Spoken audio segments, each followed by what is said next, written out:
Thank you very much. Good afternoon, ladies and gentlemen. Welcome to today's meeting of the Audit and Scrutiny Committee. We do have some participants joining us online, so I'll go through the usual protocols regarding that. Furthermore, the meeting has been recorded and a copy of the recording will, as usual, be made available for public viewing on the Council's YouTube channel after the meeting. To help with the smooth run of the meeting, if you are online, please keep your microphone on mute when you're not speaking.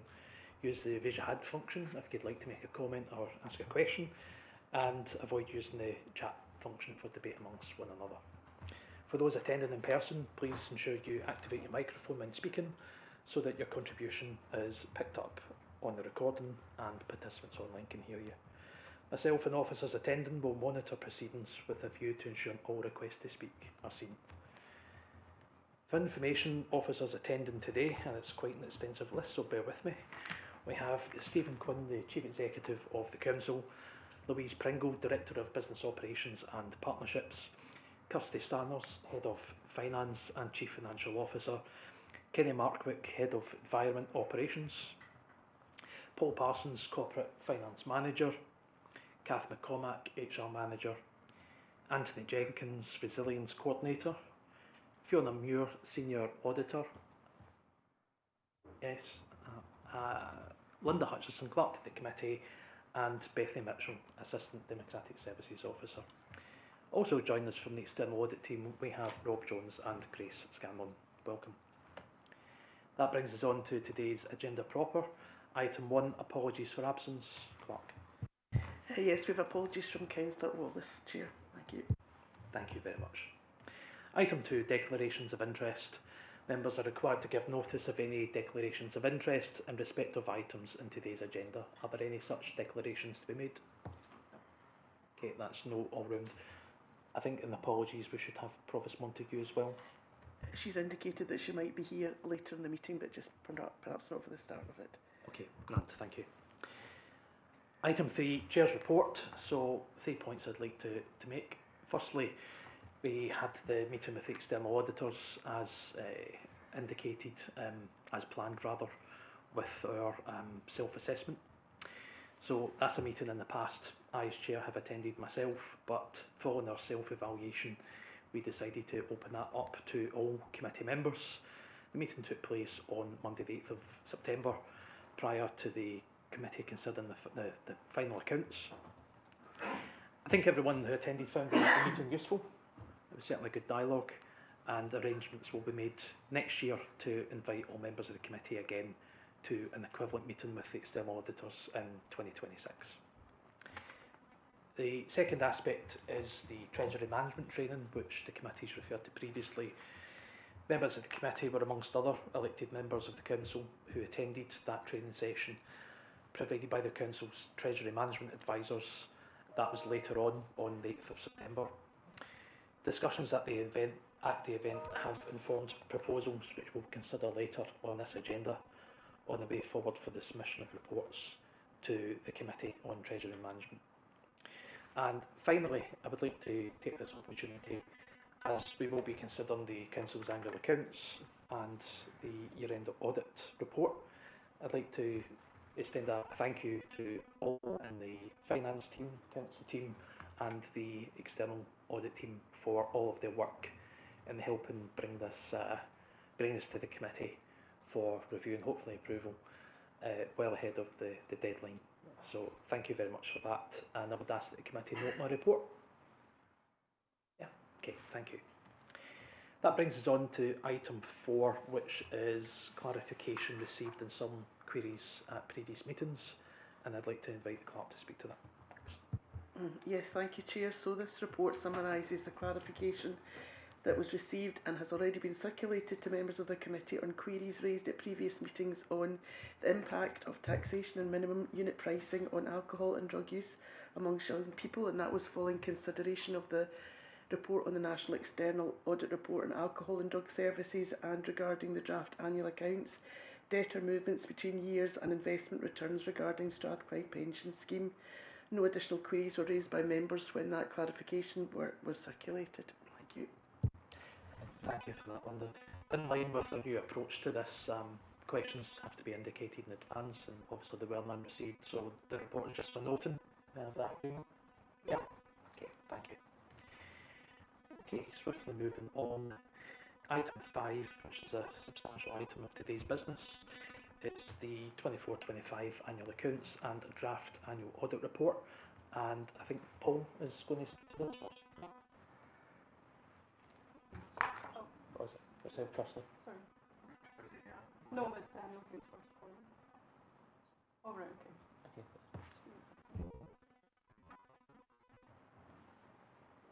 Okay, it's going to be Kirsty that's going to speak to this, thinking of a different report.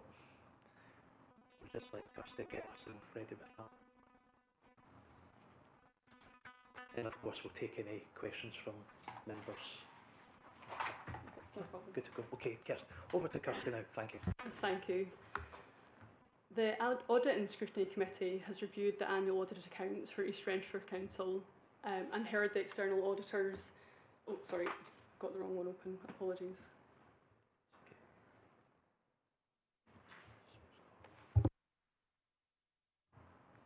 Okay, just a brief moment until we get this sorted out.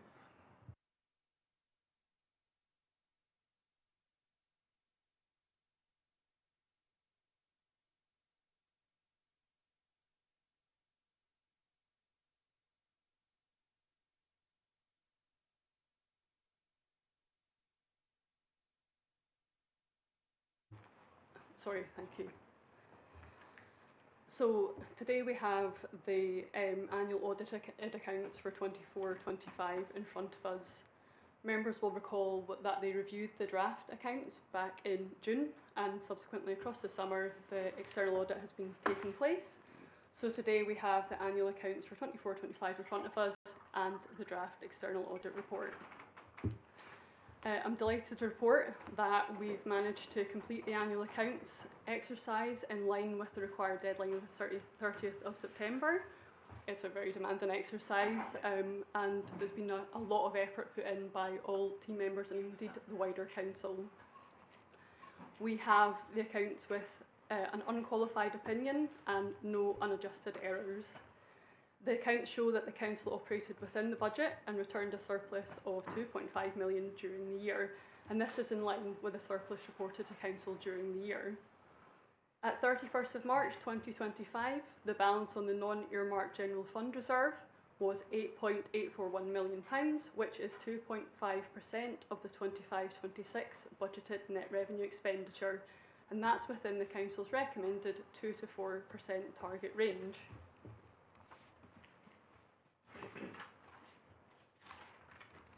The auditor's report is largely positive, but as always there are a few audit findings, but we're pleased to say that those were medium and low level, and in fact there were only 3 of them, and they can be found within the auditor's report. Again, I just want to thank External Audit for working with us so well across the summer on this large exercise, and obviously we know that we've had a change in personnel this year round, so I'm really proud of the team that we've got to this stage. So I now ask you to note the accounts and take any questions. Thank you. Thank you so much, Kirsty, appreciate that. Are there any questions from elected members? I have Councillor Ireland. Any others at this stage? No, go to Councillor Ireland in that case. Thank you. Thank you very much, Chair. It's one that's just occurred to me, Kirsty, as you were talking there. The general fund is sitting at 2.5%. I think there was money moved from some of the surplus and put into the, let me have one, that was transferred to the capital reserve, but we're now sitting at 2.5%, and the aim is to get it between 2 and 4. What is the amount of money we're talking about in that 0.5%? Say we took it closer to 2, so what is 0.5% of that reserve at the moment? And I had another question. There was, I don't have a page attributed to this, but I saw that there was 12 full-time posts cut. Do we have a note of what services these were from? Is there any service that's been more affected than any other? Thank you. Thanks. I'll start with your second question and come back to your first because that's a bit of maths, which we'll have to do. So on the cuts to staff, there's actually a report later on the agenda today that talks about redundancies and so on that have taken place within the last 12 months, so that'll be picked up by Kath in her report later on. In terms of the reserves, we're at about 2.5% at just over 500,000. So really, we're talking about only a few 100,000 different, but obviously we have to have a balance here. You know, if we got up to 4% at a time when we actually still have a budget gap, you have to balance obviously building up reserves with making sure that you don't do that onerously and then have a larger budget gap moving forward. So it is that balancing act. Thanks. Thank you very much, and I'll go look up those papers just now. Thank you. Okay, thank you. I have a question. It's relating to the whistleblowing policy, which is on page 197. So that's moving beyond the accounts, looking at the external audit report. Now, the council does, of course, have a whistleblowing policy. As chair of the audit committee, I have been asked to pen an article for publishing on the in-house intranet page. The recommendation here is that the policy should be made available to members of the public for transparency, which I would agree with. Indeed, one of our neighbouring authorities, Renfrewshire Council, has this. So I would like to ask the question, do we have plans in place to get that published on the public element of our website? I think Chief Executive is going to pick that up. Okay, thank you, Steve. Thank you, Chair. Yes, I can confirm that will be, it's in trail, and it will be dealt with, and it will go onto the internet as well as intranet. That's been an oversight, and make sure that's corrected. Thank you. Okay, that's very much appreciated, thank you. Are there any other questions from committee members at all? Councillor Edlin, you have a question? Yeah, apologies for arriving late, my mistake about the timing. I wanted to ask a question, I don't know if this is the right time to ask it, regarding policies relating to net zero. So we're on agenda item 5 at present. Sorry, I wasn't sure. So it's the accounts and the year-end audit report. So is there a reference to net zero within the management commentary? I just wonder what the accounting policy in relation, as a general question relating to net zero, is this policy determined by the Scottish Government or is there a local policy? So in relation to net zero, there are obviously government policies and targets in terms of what we need to achieve around net zero. In relation to actual accounting for the annual accounts, at the moment there isn't anything that you specifically have to incorporate into our annual accounts in relation to the numbers for net zero. So it is a policy aspiration. The council has an aim obviously to achieve net zero, and we do talk about, and in external audit they do review the council's actions in relation to net zero, but it's not a specific accounting requirement. That really was the question. Thank you. Thank you. Thank you. Councillor Edlin, page 41 and 42 of the councillor's papers. That's pages 29 and 30 of the council's accounts. There is management commentary on the council's emissions, so that may be of interest to you. Final sweep round. Any other questions at all from elected members? No. Are we happy to agree the accounts and draft audit report therefore? Yeah. Oh, we have Rob Jones. No, Chair, very happy to speak to anything in the audit report. It might just be worth me summarising the exact summary essentially. For I think that would be helpful. Yes, thank you. Absolutely.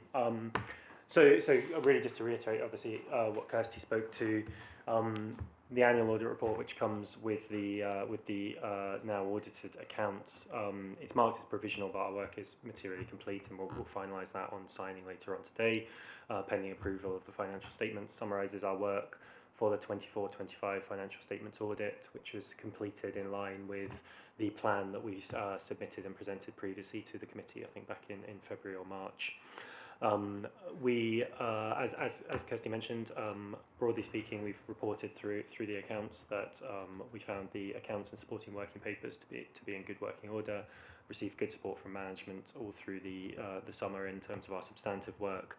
We had no disagreements around any judgmental matters to raise.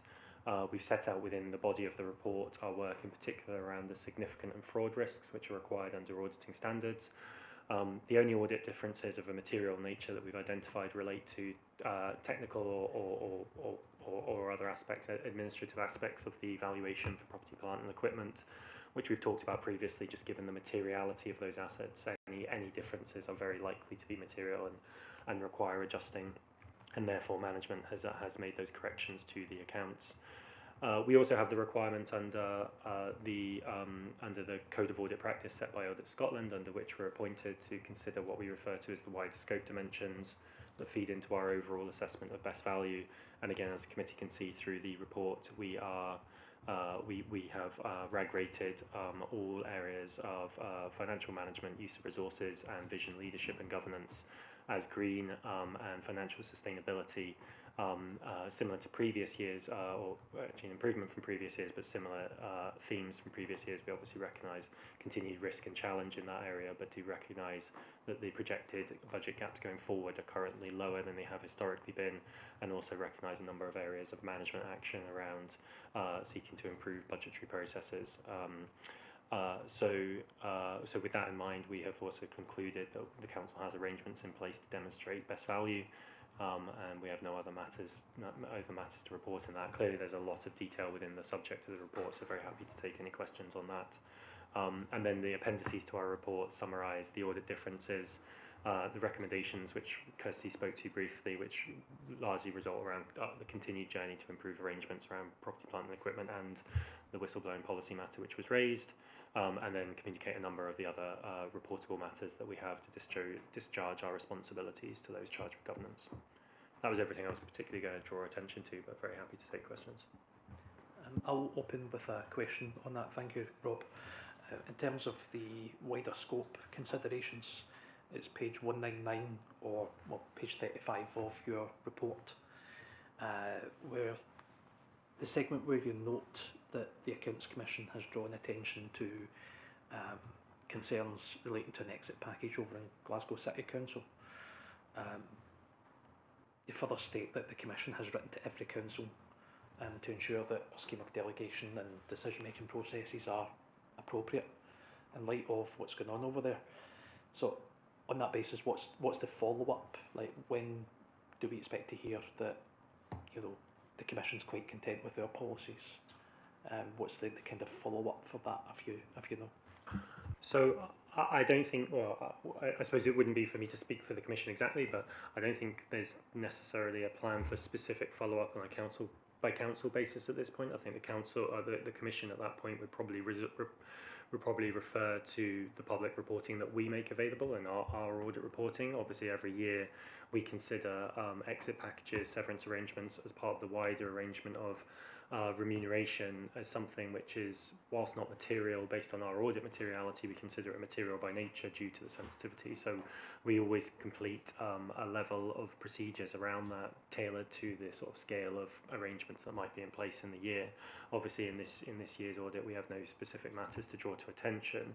So I'm not aware, I couldn't speak for the Commission for sure, I'm not aware of any particular plans to go sort of authority by authority. I think they've probably discharged their responsibilities by drawing attention to the matter through correspondence, and then it would be for management officers and those charged with governance to think about specifically for the council if there were any further arrangements that needed to be made. Reading on, actually does state that the Commission has written to every council to ask that the lessons learned are considered by the Audit and Scrutiny Committee. So perhaps that's a point the clerk and I will pick up. Yes. Thanks, Chair. Just draw your attention to agenda item number 8 and paragraph 8, which will be picked up later in the agenda, where it actually states that we're aware of that report. Further, we give assurance in terms of the packages that in the last year and thereafter that a further report will come to committee to offer members the clarity and reassurances required. So we'll pick that up in item 8, if that's okay, Chair. I mean, obviously, the fact that it is on today's agenda does show that, you know, we can take some comfort from that. But I think reflecting on the Ernst & Young report, I think that we should have a bit of consideration in terms of whether there's any more formal response that's required. So thank you for that. Are there any? Yes?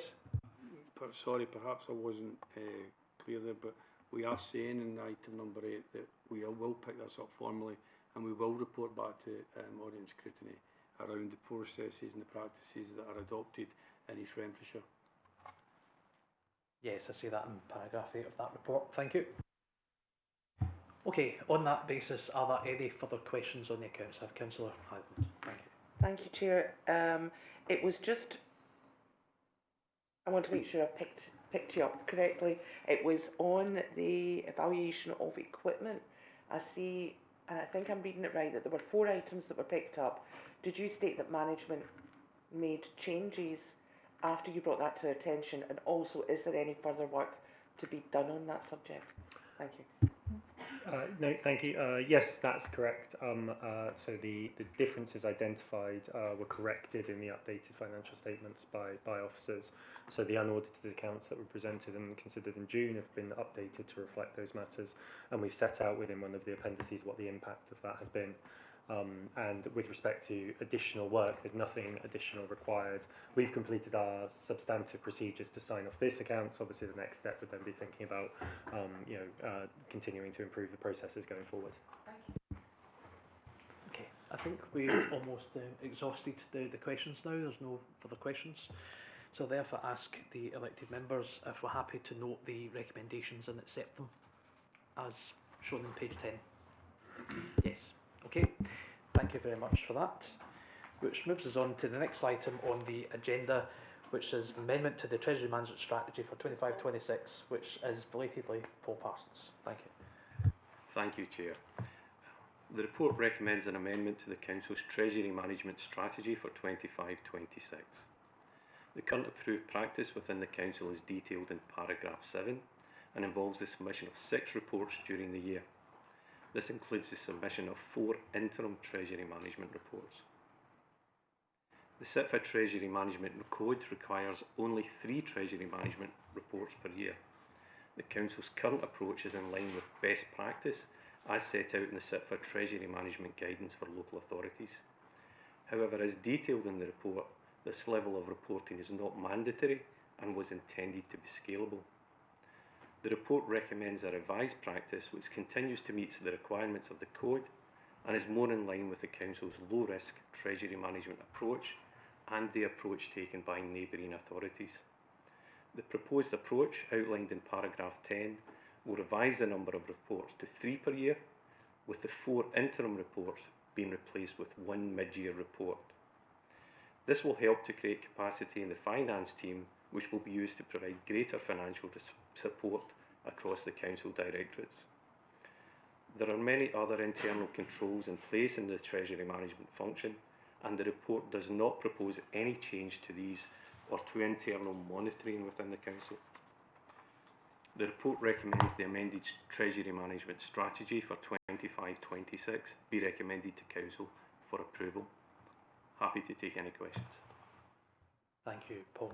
I'd just begin by saying that I support these recommendations. I think it's sometimes when you see the same report on a continuous basis, you end up, you can't see the wood from the trees.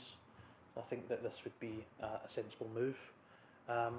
Any other thoughts from committee members? Any questions at all? Councillor Ireland.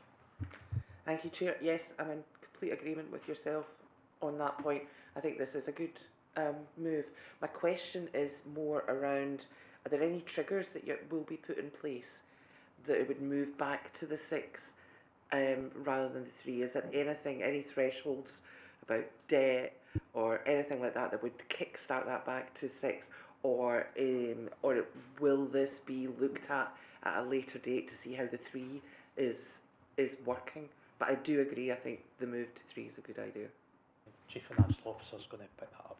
Thank you. Thank you.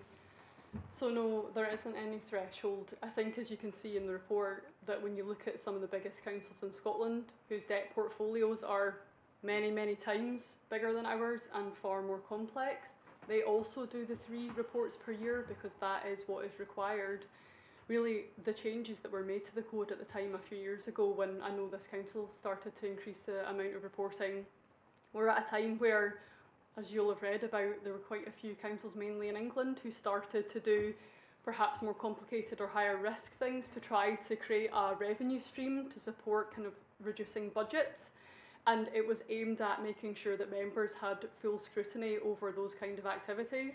That's not something that ever actually happened in Scotland because we have slightly different rules here. And it was only ever intended as a best practice for those kind of more high risk or complicated arrangements.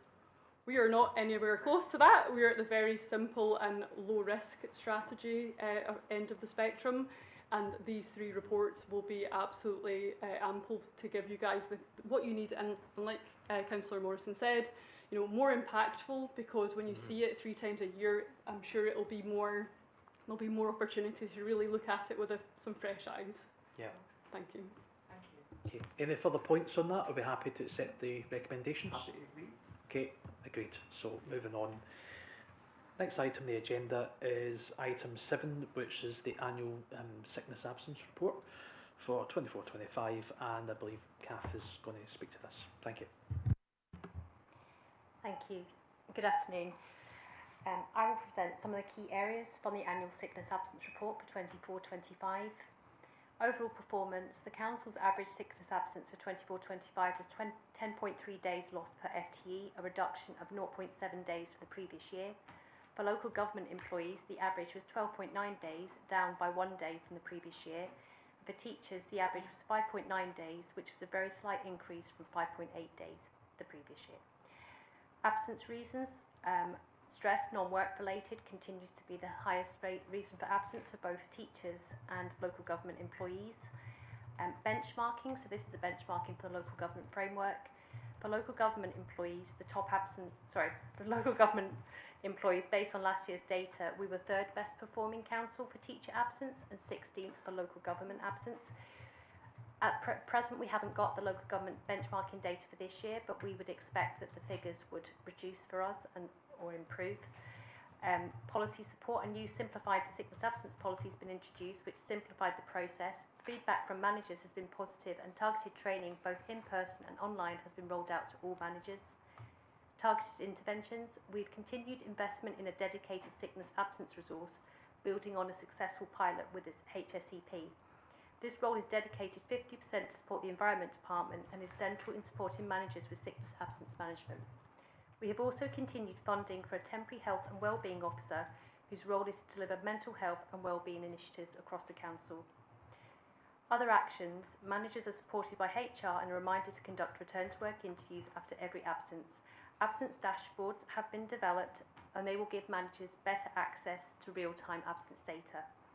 Occupational health and employee assistance programme support continues to be available to all staff, and that includes counselling.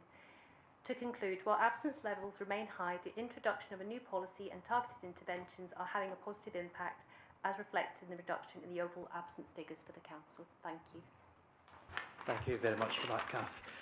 My initial assessment reading this is the measures which we've discussed in previous years regarding the Health and Social Care Partnership, and the specific measures that were put in place there clearly appear to be having some positive impact. You know, we're looking at a 30% reduction in sickness days lost, which presumably have consequent benefits for budget, for avoiding overtime and agency workers, etc. So I just wanted to ask, are there any particular measures which have been identified as delivering that positive reduction? Thank you. We put in place absence sickness panels, so that means on a weekly basis managers within that service and other services across the council are having HR support where we're reviewing the absence data and basically asking the managers, have you had that return to work, have you had that process, you know, that step in the process in terms of the absence policy. So it's just about reminding managers, supporting managers, because it can be quite difficult to navigate when you've got operational jobs and rotas and people off sick and you're trying to cover those roles. You've got to also remember to support those employees to come back to work. So they're probably the main measures that we're taking. That's great. Thank you very much, Kath. Are there any questions from members? I see Councillor MacDonald has his hand raised. Any others at this stage? And then Councillor Buchanan. So, Councillor MacDonald. I just wanted to ask, currently, how many full-time employees does East Renfrewshire Council have council-wide?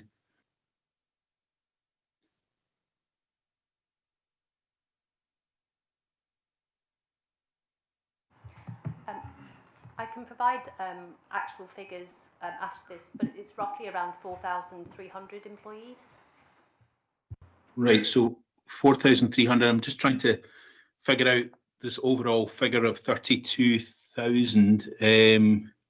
So as it states right here on point number 5, page 238, it says that we're down to 32,000 days lost in 24-25.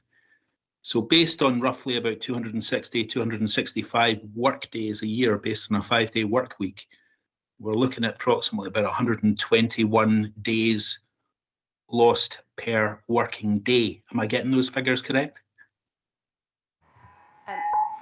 Point 5, so that section, that's about local government absence, so that excludes the teachers, so that wouldn't be the whole 4,300. So in terms of our performance indicators, so across the council, the average is 10.3 days lost per employee. Yeah. I'm just trying to figure out on a daily basis percentage of our workforce is absent, less the amount of teachers that you're talking about. Because as I'm looking at the numbers, you're saying minus the teachers, this figure of 32,126 is just basically for anybody that works outside of education. Outside of employees on, so teachers, local government employees, so that could include education staff that work in schools that are on local government terms and conditions. So that's the split in terms of local government employees, including education staff, and teachers who are purely just on teachers' terms and conditions. Any further questions, I guess, Councillor MacDonald? Yeah, just wanted to kind of get a running understanding, just so I can get some context about it, because obviously we've got these figures in front of us, and while I appreciate the figures, I'm just trying to wrap my brain around it in terms of placing context on it. I mean, in terms of, we have a kind of running figure on a day-to-day basis. What percentage of our full-time employees are absent on a daily basis? Is it 6%? Is it 8%? Is it 10%? Do we have anything like that? We can kind of get a bit. Before bringing in an officer, I think it's worth looking at figure 2 and 3 within the report, because not only does it show the number of full-time equivalent days lost, it shows in the green line how many staff that is also. So I think that is quite important context to look at that. You can't say, oh, the average is 10, therefore every employee is taking 10. The vast majority of employees will be less than that. If you look at the numbers that are affected on that green line, it's actually quite a small number. So I don't think it's possible to actually work that figure out, but do you guys have anything further to add over what I've already said, or no? Okay. Any further questions, Councillor MacDonald, before I move on to Councillor Buchanan? No, I'll skew those numbers a little bit better. Thanks for that advice and point me that direction. Thank you. Okay, no worries. This is new data which we requested as a committee. I can't remember if it was 1 or 2 years ago, and I think it does add some important context to the report. Councillor Buchanan. Yeah, thanks, Chair, and thanks, Kath, for the report. I think it gives a lot of clarity. It's good to see that there's an improvement in the figures, and I think that's certainly to be supported. The other thing I think in the back of that is the fact that we're also doing an awful lot of work in employee well-being, and that in itself will pay dividends and will reap the rewards, hopefully, as that continues, because that's a key aspect of making sure that our employees are supported while at work and indeed outside work, and that's a key factor in everything that we do. And the other aspect on that is, I know that these figures not so much skewed, but because of long-term sick absence, it makes that figure look artificially higher, and that's just the nature of the method of recording absence. But it can therefore be pinned down. There are very few people necessarily taking a lot of time off. A lot of that can be a few individuals who have, for whatever reason, long-term absence, and that can generate what the figures here, but that can skew what happens on a daily basis. So, thanks. Okay, appreciate that. Thank you, Councillor Buchanan. Are there any further questions at all? Councillor Edlund, thank you. Could I just say how I thought it was quite an impressive report. Quite a lot of improvement there from last year, particularly the teachers' absences. And it's interesting to note that the educational achievements this year, which were so good, as well, it seems to be an increasing performance, a better performance every year to this year. And it's interesting that we get superb performance and superb absence figures, or reduction in absence figures. I just wonder if the two are correlated, but I just want to congratulate you on the achievements, and this certainly with teachers especially. Okay, thank you for that, Councillor Redland. If I could go for one final question, please, Kath. You made reference to the environment team in your report. That is one of the few departments which does show an increase. So presumably, would the measures which have benefited HSCP perhaps also benefit environment? Because I think that the two departments have commonality in terms of a lot of outdoor work and perhaps more exposure to airborne illnesses, etc. Is that are the measures planned to help deal with the environment increase? Thank you. Thank you, yes. So we will take the same approach with the Environment Department, because you're right, the manual roles, outdoor roles, so they can't really be compared to roles in, say, office-based locations. So they will get the same support as the HSEP, and we would hope that the absence figures will improve there. Okay, that's great. Thank you very much. Any final questions or points on this? We're happy to note the report. Okay, and thank you very much for all those answers. Okay, moving on to item 8, which is a summary of early retirement and redundancy costs to 31st March 2025, and I believe, Kath, it's yourself again for this. Thank you. Thank you. So I'll provide a summary of the early retirement redundancy activity for the period of the 1st of April 24 to the 31st of March 2025. This report is part of our commitment to transparency and good governance, ensuring elected members are kept informed of the number, cost and savings associated with early retirals and redundancies. During the reporting period, there were 23 instances of early retirement or redundancy. 20 of these were linked to education department budget savings agreed at council, and 2 of these cases were due to the end of fixed-term contracts where redundancy payments are legally required. In terms of grades of the employees who left the business, 52% of leavers were at grade 1, 22% between grades 4 and 7, and 26% were between grades 9 and 13. The total initial cost of these exits was just over £803,000, including just under £440,000 in strain on the fund charges through the Strathclyde Pension Fund. The net annual savings resulting from these exits are projected at just over £624,000. This means the initial outlay will be recovered in 1.3 years, with ongoing savings of just over £600,000 per year thereafter.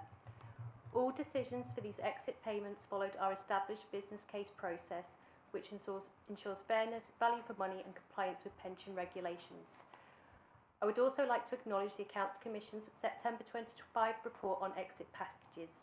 While I'm confident our processes align with the recommendations made by the Accounts Commission, I will be bringing a further report back to the committee in November to provide additional clarity and assurance of this. I'd ask the committee to note the contents of the report, and I'm happy to take any questions. Okay, thank you for that, Kath. Are there any questions from committee members? No. On that basis, thank you for the report, Kath, and also for the assurance of the further report, confirming our adherence to what is expected of us. So thank you for that. Okay, moving on to the next item on the agenda, which is a review of the Strategic Risk Register. And I'm going to hand over to Anthony Jenkins to speak to this. Thank you. Thank you, Chair. Presented as the Strategic Risk Register and Strategic Issues Log, building on the workshop that took place in August. We've split those two matters for the first time. There's probably still a gap in the risk type field in the documentation presented to yourselves. That'll be updated and amended to reflect kind of where we decide on the risk management policy for risk appetite, so we'll keep the committee abreast of that information. There's also, I noticed yesterday, and apologies for this, an error in risk 2.2 in the version of the risk register that came to yourselves, and that there's some information cut off, so I will circulate an updated version with that detail this afternoon. The main changes to note since we discussed in March are, and as a result of the kind of policy, we're aligning the Strategic Risk Register to Place to Grow, so that's why there's kind of 3 tabs within an organisational health check tab. Likewise for the issues, we're splitting risks and issues. kind of broad definition of the two being risks are something that could happen in the future, and the issues are what we're facing now. I appreciate this is teaching folk to suck eggs after the workshop in August. However, just to be safe, it will be defined in our policy as well. We have also moved to a 5x5 risk scoring matrix, broadly to align with our colleagues in the health service, so it's consistent for the HSCP, but also mirrors by and large what happens across the public sector as we were kind of reviewing for the policy. You will also note that we have moved from 13 risks when we discussed in March, so there is now 8 risks at 3 issues. We haven't removed as such, we have combined what was risk 2.4 and 2.13 when we discussed in March to committee. There's a single risk of those that is now the kind of loss of an operational premise, and also risks 6.7 and 6.12 have merged to a single risk on the loss of ICT services or an ICT interruption. There isn't a huge consequence in us moving to 5x5 risk scoring. We just have an extra category now for very high risks, those scoring in the 20 or higher. So I'm hoping as we move on, this will be kind of better for scrutiny purposes. We can see what our key risks are. We have 5 risks that are very high scoring and are RAG rated red in the current risk register. We can look at reporting very high and high in future. Can take that as we go. As we're updating the policy, the intention for that is to go to Cabinet in November. So again, there's opportunity for committee to feed back to myself as we kind of finalise that. And we'll keep you up to speed on that being signed off at Cabinet. I think the other couple of things worth noting is that the corporate management team in October will be looking at the inclusion of potentially 4 risks or issues. Broadly, they are a prolonged national or wide area power outage, previously known as kind of black start for anyone who had involvement in civil contingencies, kind of workforce challenges, whether that's lack of appropriately skilled, lack of available talent in the broader marketplace. We'll kind of define that and discuss that more. A health and safety legislative failure coming about as a result of an incident, or critical elements of failure in a supply chain. So as mentioned, the corporate management team will discuss them in October, and we'll feedback if there's any changes to the risk register or issues log as a result. I would just reassure that these aren't in a vacuum. They are currently on departmental or other arrangements, so we haven't kind of plucked them from nowhere. They're just being considered for escalation. I suppose last but not least, look to come back in April, and as part of that discuss horizon scanning. I think there's probably a piece of work for myself at that October corporate management team to consider if there's an opportunity for more informal discussions with committee members on what we include as part of that horizon scanning. But that's it for myself. I'm happy to take any questions. Thank you. Thank you very much, Anthony. In terms of the risk 2.2, I think it's probably worth saying that the actual spreadsheet for this was sent around all elected members ahead of your training, so everyone's had the opportunity to see what that says in full, and it hasn't changed since then. So, okay, no, that's helpful, thank you. Are there any questions from committee members on this at all? No? I'll just finish off by saying I think I welcome the opportunity for elected members to be involved in the horizon scanning exercise. I think when we have had discussions on that in the past, it's been quite useful. Okay, so with that agreed, we're moving on to the next item, which is the best value thematic review from Ernst & Young. So is it Grace that's taking us? Yeah, thank you. Thank you, Chair. Good afternoon, everybody. This is another one of our thematic best value reports, which Audit Scotland asks us to prepare on an annual basis under the current Code of Audit Practice. So essentially the report is trying to answer a lot of questions that are set in a format by Audit Scotland, which allows them to produce a national report at the end, where hopefully we will get some quite good benchmarking information, both from the completion of those questions, but also they asked for specific case studies, which you'll see in the report as well. So we looked at a number of areas, including the linkage to a place to grow, and including that prioritisation for transformation projects, the governance arrangements to really monitor the delivery of the programme, how the council's worked with partners and communities, and the impact on vulnerable groups. I think I'll just focus my comments on the recommendations that we made, because I thought that they are they actually kind of speak to some of the strengths that I guess we found at the council. So on the first recommendation, we found that every project has a project brief in place, and the project brief did include anticipated benefits, but sometimes the nature of the benefits were difficult to measure at project close. So under the management response, the council will now have a new benefits tracker, which I think we thought was a really positive development. On the second recommendation, then we actually reflected on the progress reporting to elected members. And the council has recently agreed a new reporting process, but we found that the reporting to date has been fairly narrative in nature. And in discussions with officers, then I have kind of described that as a bit of an undersell about some of the benefits that have been achieved. And I think that the elected member feedback would probably be welcome around about the reporting that you get in the future. Finally, on recommendation 3, we were struck when we actually went through some of the case studies that there were real benefits to vulnerable people, and I guess that the obvious one would be around about the implementation of the new revenue and benefits system, where effectively people can self-serve when they are making applications, and that really freed up time to for officers to really spend with the most vulnerable members of the public. And what we couldn't then see is how that was reflected within the project closure reports. So we felt that, again, that being able to draw that out within the reporting would actually be a real benefit.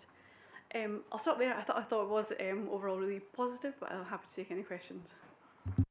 Thank you very much, Grace. Are there any questions from members on this report at all?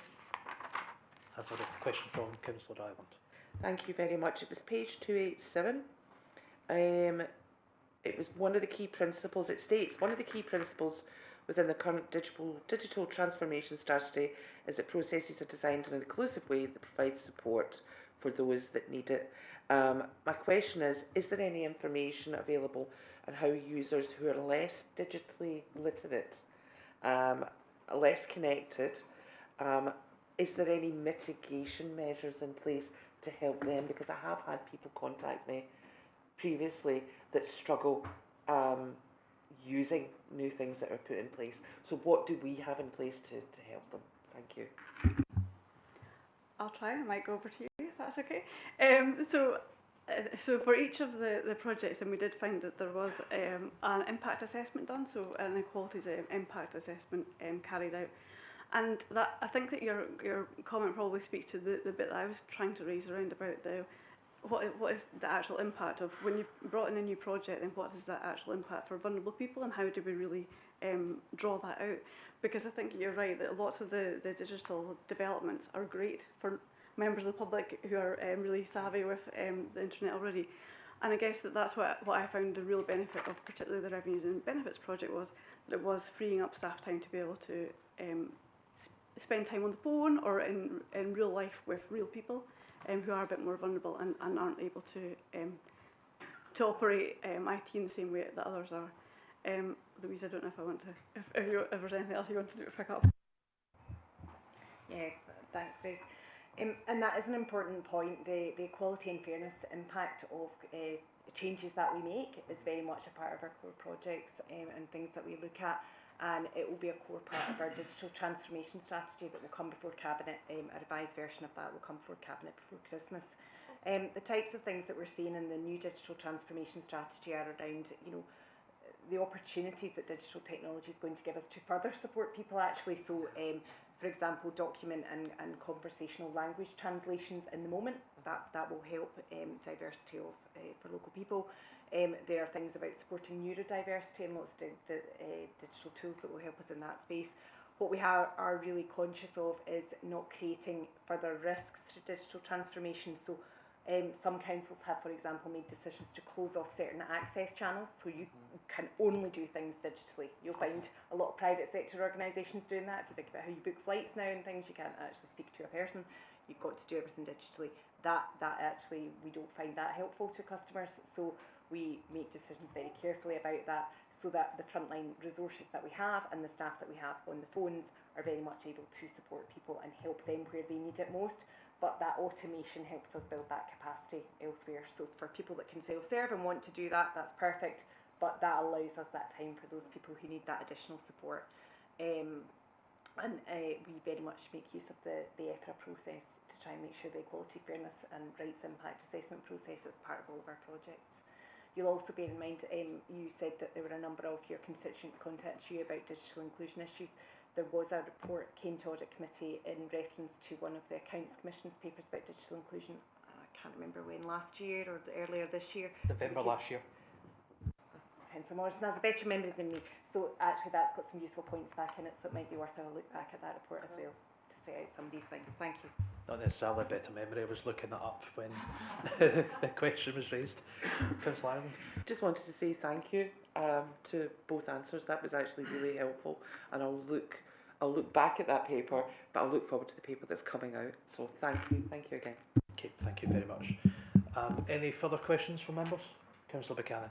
Yeah, thanks, Chair. Again, just to welcome the paper and highlighting the issues that are there, because I think it's important that not only for us to know that, but for our public, for our constituents to be aware of it and what the changes are and what that transformation is and potentially means. And I think the other thing that we have to factor in, and I know that's where the variety of impact assessments come in, is that we're not necessarily doing away with stuff. We're looking to enhance the services that we provide, and some of those benefits may actually take a while to actually come to fruition. It's not a case of, well, we'll do something and in a year's time it'll automatically be better. Some of them will take several years, perhaps almost generational change, to actually reap the rewards and the benefits of what we do now and what we put in place. And I think it's great that we highlight some of those initiatives as to what's happening, but equally take, hopefully, our residents along with us in ensuring that we can deliver on the services that they need when they're needed. Thanks for that. Okay, thank you for that, Councillor Buchanan. I certainly welcome the fact that we're more readily quantifying the savings that we expect to accrue from these projects, because I know that I think over a year ago when the committee looked at this, it was hard to quantify some of the projects and what the savings would be. So it's good that we're now able to do that, and recognising that not all of these projects are about the monetary savings. Some about improving aspects of service.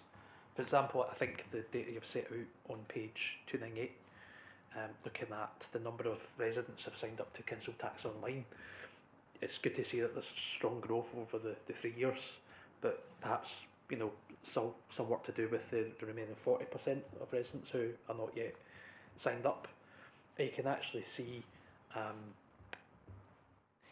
kind of divergence from the council tax collection rates of East Renfrewshire Council versus the Scottish average. Are there any indications that having Council Tax Online is helping us be more effective in our collection rates versus the rest of the country, or is that just an indirect benefit? It's probably not a straight line through. I do think giving people access to their council tax accounts online does help them to be able to manage them better. Certainly the system allows us to manage the accounts better. What you'll find is a lot of residents, if I think about myself, you've got no reason to contact the council tax team day to day. You've been in your house a certain number of years, you're on your direct debit and it's ticking along and it's all fine. What we find is that we are attracting people to sign up to online when they move into East Renfrewshire or they move home or they're making a change, and that's the point where we're able to hook them in. They're doing business with us and actually it's easier to then hook them into the system. So we're seeing those numbers going up all the time. We would encourage more of it. I think it's a good system, and people certainly find that they get things done a bit quicker that way as well, and they can always go in and out and get what they need. So I think it's just a continuing journey for us. Thanks. Thank you very much. I appreciate that response. Okay, if there are no further questions, I propose that we accept this report. Yes. Okay, thank you very much. That brings us on to the last item in today's agenda, which is a review of a National External Audit Report on reducing car use, and hand over to Linda, you want to introduce? Yeah, just very briefly. So under the committee specialisation arrangements, the member who's leading on this particular report, which pertains to sustainable transport and reducing car use, is Councillor Ireland, and the report's already been issued to all members. That's the external audit report itself, so all councillors have seen that. The Director of Environment's provided comments, and the Head of Operations is attending the meeting today to respond to any issues you wish to raise. So I'm just asking you to consider the report. Thank you. Thank you very much. So the report has been presented to us in written form. Mr. Martwood, do you have anything further to add at this stage before open out to questions, or just as? Okay, thank you very much. Are there any questions from members of the committee? I do have. Sorry, was that? You're going to ask a question, all right? I do have a couple of questions. The first is, note in paragraph 2 of the report, so that's page 311, it states that a renewed policy statement was issued by the Scottish Government outlining a revised target of only a 6% reduction by 2035, so that's quite a deviation from what the original intention was. It's 5 years later, beyond 2030, and it's 14% less than the original target. In your view, what does this change mean in practical terms?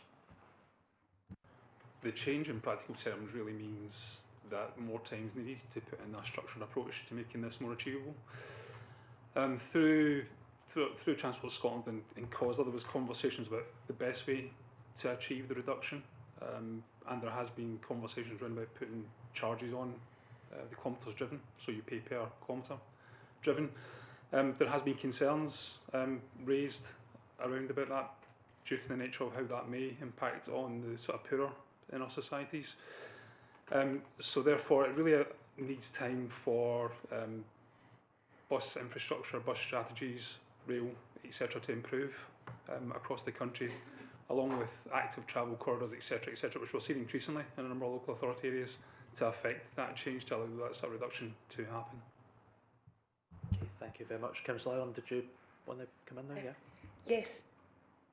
Are there likely to be interim targets that are set on this, on the change that's happened to the 6%? So, in what dates are those? Thanks, Councillor. We haven't seen anything yet. So the revised statement in the summer literally was just that. So it's kind of very hollow detail. There was a sort of straw man put around the sort of actions and next steps and what that might look and feel like. So for us now, it's a case of just engaging with Transport Scotland and see what that's going to look and feel like, and see what we can do from there. Okay, thank you for that. One question I would ask is there any plans to review the effectiveness of, you know, we invest in both public transport and active travel. My understanding is that nationally the amount of investment in active travel has been scaled back as the Scottish Government has changed its budget. We need to reduce our carbon emissions one way or the other.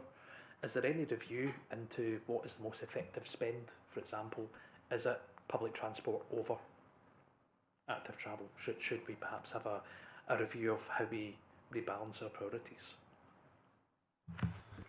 Thanks, Councillor Morrison. So this is where the local transport strategy comes in, and that's something we'll be bringing to Cabinet and then Council later this year and into the start of next year. We do have cycle lanes and we do have some active travel infrastructure. There is more planned with considerations to be brought to members to have a look at on that. The National Transport Strategy, so NTS2, as it is just now, sets out a travel hierarchy, which is very much around about the ideals of active travel all the way down to car last. Certainly within East Remshire, there are considerations around about what public transport needs to do better to improve, and so we do have a lobbying voice within SPT for that, and also with Transport Scotland as well. As part of the LTS, the next stage will be for it to go to Cabinet and then a public consultation thereafter, which will allow a final draft to go to Council. We'll be asking those very specific questions of where the priorities we want to focus on. In terms of active travel, all the spend for that just now does come from the Scottish Government. The budgets are reducing in line with other things. So for example, when you look at net zero, all the funding for zero emission vehicles, that's gone. So it is about us taking stock, using the LTS as a measure of both member and public view on that, to allow us to reconsider the approach that we take forwards. Thank you very much. I'm encouraged to hear that report will be going to colleagues in Cabinet in due course. I have a question from Councillor Ireland. Any other questions at this stage? Just Councillor Ireland then. No, it was actually, I think it was to make the same point. It was to say I'm actually really pleased to hear that the local transport strategy, that's over the next couple of months. Is that going to be going to Cabinet? When do you anticipate that would go to full council then.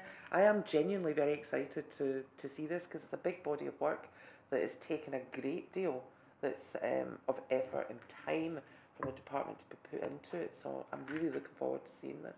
So any idea when it's coming to council? So the aim is it will come to council over the next month or so. So we're finalised the report just now. That will then go to consultation. Public consultation will then... So cabinet over the next couple of months, and then it'll go to council in the new year. So that allows time for a 6-week consultation period, and then consideration of those views, and then we'll bring it back at the start of the new calendar year. Okay, thank you. Councillor Paul Edmund. Can I ask Mr. Markwick about paragraph 6, page 311? I think it said that most of this is coming from the Scottish Government, funded by the Scottish Government. How do you anticipate this will affect economic growth, particularly in this area? Will it increase or decrease economic growth? Because at the moment I'm concerned about the slow rate of growth, not just in this area, but throughout the whole country. Thanks, Councillor Eglin. So the aim of the Scottish Government strategy is to reduce car use, so it's not really aimed at vans or trucks. So in terms of that part of the economy, we wouldn't expect to see any sort of slowdown or impact on that. And in fact, what the aim, particularly at a local level, was looking to do is to try and improve that on what we consider as local walkable or cyclable distances. So where we can improve infrastructure, where we can improve public transport, then we can make it easier for people to transition around without the use of the car, but it shouldn't have a knock-on impact into the local economy. Councillor Redden? I note that, but it does say that the reduction is unlikely to be achieved in the reduction in car usage, and it looks that way. Why is the government pushing for a reduction in car usage when it's not occurring? I mean, certainly my constituents are not coming to me and telling me that they're all taking public transport and they don't want to use their cars. Quite the opposite, possibly. So why is there not an attitude of realism in this matter rather than pushing towards development of public transport that is not appreciated by many residents? Chair, can I come in that, please? Yes. Thanks, Councillor Edlin. I'm not sure that Kenny can answer a question on the Scottish Government's thinking. I need to keep Kenny to what East Renfrewshire's thinking is, and I would defer to the Scottish Government's thinking and what their purpose and rationale is. I'm sorry, but I'd ask you to ask them that question and not one of the officers. I don't think he's in a position to answer that. Accept it as a rhetorical question, then. Thank you. Apologies. I do understand that this is a matter which brings a lot of strong feeling and interest from elected members. One final reflection from myself, Kenny, is looking at the bar chart at paragraph 8. So I actually did see the Audit Scotland report, which looked at all local authorities, and all local authorities show a similar trend to ourselves in this regard. I actually think it's quite interesting that we've kind of bounced back to pre-COVID levels, but pre-COVID there was far fewer people working from home. So is there any indication that actually if it wasn't for working from home measures, would that potentially be even higher than it was? Or does it perhaps indicate that there's more travel coming from recreation and social journeys rather than work journeys? So we don't have definitive data on that, but anecdotally, that's what we're hearing and seeing from any consultations that we're doing. That while you do have more working from home, that allows more opportunities to nip out to the shops or to go to the sports club at lunchtime, etc. So that's the sort of trend that we are seeing. But like you say, it has very much bounced back, albeit I think it's a 13 million kilometres reduction. Sounds a lot, but it's not particularly really in the overall greater scheme. Okay, any final questions in that regard? Happy to accept the paper.